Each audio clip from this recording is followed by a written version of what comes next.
제가 이전에 삼성가 중에 한 가문이었던 고 이재천 전 세한미디어 회장에 대한 자살 의혹을 파헤쳤다고 말하기는 그렇고, 자살에 대한 이유를 설명해 드린 바 있었는데, 여전히 아무리 의혹이 제기되고 있는 게, 그분이 이제 곧 투신자살로 생을 마감한 지가 거의 10주기가 되어오고 있는 시점이기도 하고, 근데 많은 사람들한테 기억해서 이재천이 누구냐, 물론 삼성에 하면 많이 이재용을 많이 떠오르긴 하지만, 사실 고 이병철 회장 수레에 삼형제가 있었는데, 그 아들, 형제, 물론 형제, 아들만인 게 아니고 딸도 있었으니까요. 그 중에서 이맹희 회장도 얼마 전에 작고를 했고, 또 이건희 회장 역시 작고를 했는데, 지난해였죠. 이맹희 회장은 그 이전 해에 작고를 했고, 그런데 이병철 회장의 둘째인 고 이창희 회장은 작고한 지 30주기가 되었거든요. 그래서 더 아마 시기적절하지 않은가. 제가 이창희 회장을 말하는 게 아니고 그의 아들 이재천 회장을 말하려고 하는 거거든요.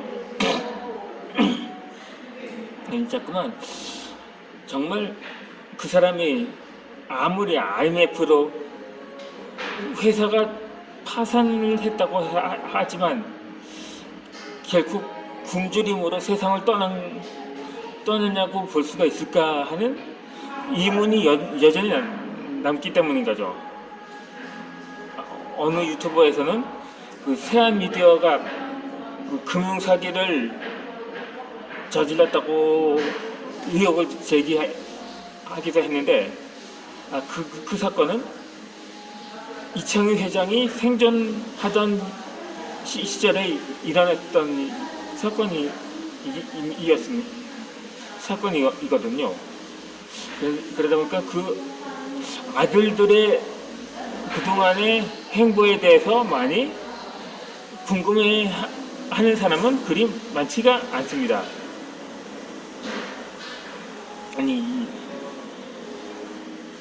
가수 김광석의 자살에 대해서는 여전히 파헤치고 있는 반면, 더욱 납득이 가지 않고 이해가 가지 않는 이재천 회장의 자살에 대해서는 왜 그렇게 침묵으로 일관할까 하는 것도 삼성 전체를 통틀어서 그것도 적지 않게 의문이 제기되고, 그건 나만의 생각인가요? 한창 삼성에 대해서 파헤치고 있으면서 왜 그 점에 대해서는 파헤치지 않는 건지. 사실 따지고 보면 그 엄연히 그것도 방조 아닙니까? 아무리 사촌이 남보다 못하다고 하지만, 하긴 형제들 간에도 재산 싸움으로 서로 그렇게 으르렁대는 사례를 많이 보긴 합니다.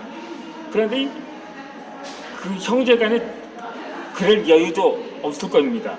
그럴 겨를도 없었을 겁니다. 왜냐면 이 삼성의 세 아들, 그러니까 이창희 회장 수라에 삼형제가 있었거든요. 첫째가 이재관 회장, 전부 삼성 세한미디어 상무회장, 부회장 각각 이렇게 직책이 있었으니까요. 아마 둘째가 투신 자살한 것으로 알려진 이재찬 회장이었고요. 또 나머지 이재원, 삼성 세한미디어 상무를 지냈던 이재원에 대해서는 여전히 행방이 모연하다고 합니다. 정말 굶어 죽은 건지, 아무리 그래도 이 사명자가 모두 굶어 죽었다는 것은 더 말이 안 됩니다. 그런데 더더욱 말이 되지 않는 것은 고 이명희 회장이 생전에 이렇게 인터뷰를 했다고 합니다. 이창희 회장은 그의 동생이죠. 만약에 동생이 일찍 죽지 않았다면 아마 이 회사를 더욱 크게 일으켰을 거라고 말을 했다고 합니다. 그러니까 상당히 그 사람이 추진력과 결단력이 있었다고 말하는데, 아니 그렇다면 그가 요절을 했어도 그럼 그 아들들이 그의 재능을 뭐 물려받았거나 아니면 그 DNA가 남아있을 거 아닙니까? 그러면 그 아들들이 그 선대 유지를 받들어서 더욱 회사를 성장시켜야 마땅한 줄로 알아요. 하기는 뭐 인류 역사에서 뭐 어떤 권력자라든가 기업가들 가운데에서는 선대가 못다 이런 업적을 그 자손들이 이뤄내는 사례가 있는 반면에 선대가 이룬 업적마저 말아먹은 자손들도 적지 않거든요. 않다고 합니다. 아무리 그래도 지금 이 세한미디어는 물론 그 창업주인 이창희가 작고를 한 뒤로도 한동안 그 세한미디어는 이 승승장구를 했습니다. 원래 이 이병철 회장으로부터 물려받은 것은 애초에 세한미디어가 아니라 원래는 제일합섬이었다고 합니다. 하지만 이 섬유사업은 성과가 나지 않자 세한미디어로 업종을 변경을 한 것이었던 거죠. 미디어 사업으로 업종을 변경한 거죠. 그러니까 IMF 전후에 우리나라에서는 국산 애니메이션을 시작한 업체이기도 합니다. 우리나라 최초의 애니메이션이 아기 공룡 둘리라든가 떠돌이까치, 그 말들은 기존에 잡지 만화에서 그것을 이어서 애니메이션으로 방영한 것이지만 이후로는 애니메이션 자체 제작한 만화라면 아시다시피 배추도사, 무도사, 은비의 까비, 초롱이의 옛날 옛적에, 마법사의 아들 코릴, 나라라 슈퍼보드, 2020 원더키디, 그리고 IMF 직후에 방영되었던 검정고무신 등은 공전의 히트를 기록한 바 있었습니다. 그러다 보니 그 파워는 막강했다고 볼 수 있었던 거죠. 그러나 대망의 새천년의 첫 해인 2000년도에 결국 그 IMF의 풍파에서 벗어나지 못한 채 결국 세한그룹은 파산 신청을 하고 맙니다. 결국 그 총수들은 전부 이용까지 당하고 결국 재산을 모두 출원했지만 역부족이었다고 하더라고요. 아무리 그래도 그렇다면 비자금에다 사내 유보금까지 모두 동원했어도 부족했다고밖에 볼 수가 없었을 테죠. 그렇다면 그 사촌들은 마냥 보고만 있었을까요? 그렇진 않았을 겁니다. 근데 이 삼성 미디어하고 삼성전자는 사실상 업종이 같다고 볼 수 있거든요. 뭐 전자나 미디어나. 그러다 보니까 한참 글로벌 금융위기도 극복한 이유였겠고, 삼성전자는 국내 1위의 재벌로 등극했기 때문에, 그렇기 때문에 그때 그 사촌 동생인 이재용 회장이 사촌형 이재천에게 삼성전자를 맡아줄 것을 요청을 했다고 합니다. 하지만 정작 이재천 회장은 지금 수많은 청년들이 취업하지 못해 방황을 하고 있는데, 아무리 친족이라도 낙하산으로 들어갈 수는 없다고 거절을 한 것으로 추정이 됩니다. 한편으로는 속으로는 이렇게 말하는 사람도 있을 테죠.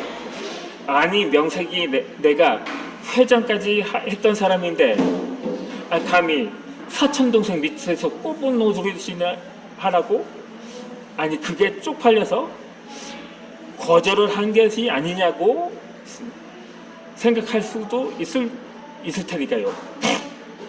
하지만 그렇다면 많은 대기업, 뭐 삼성보다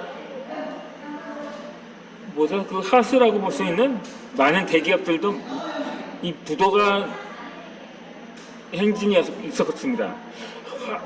한보로부터 시작해서 대우, 기아, 혜태, 이전 영상에도 말하듯이 기사회생을 한 기업들도 있고, 민족그룹으로 많은 국민들이 청원을 하고 기업 살리기 운동을 대대적으로 벌인 결과 이렇게 됐는데, 또 산미그룹도 부도가 냈는데 그 부회장은 롯데호텔 웨이터로 새 출발을 했었거든요. 그러다가 모 시트콤에서 연기자로도 활동을 했고, 그러다 보니까 2002년도에는 16대 대선에 출마를 하기도 했습니다. 비록 중도 사퇴하긴 했지만요. 그렇게 자신의 체면을 벌어가면서까지 열심히 살아가는 모습을 보기도 했거든요. 그러다 보니까 아무리 세계서열 1위의 삼성 계열사 중에 하나인 세안그룹 회장이 그러한 자존심을 지키려고 했을까? 아니야. 그냥 일보 후퇴, 이보 정신을 위해 일보 후퇴라는 말이 있었던 것처럼 어느 정도 체면은 버릴 수도 있지 않았을까 하는 생각도 없지 않았을 테고요. 하지만 내 판단에는 전자가 맞을 거로 생각이 됩니다. 아무리 그래도 한참 글로벌 금융위기 직후였기 때문에 한창 청년 취업난도 한창이었을 테였으니까요. 그래서 말인데, 아무튼 이에 대해서는 여전히 의혹이 팽배해 있는 것처럼 좀 게르테로 효과가 더 계속 발생하고 있는 추세로라면 많은 사람들은 그렇게 생각하고 더욱 목숨을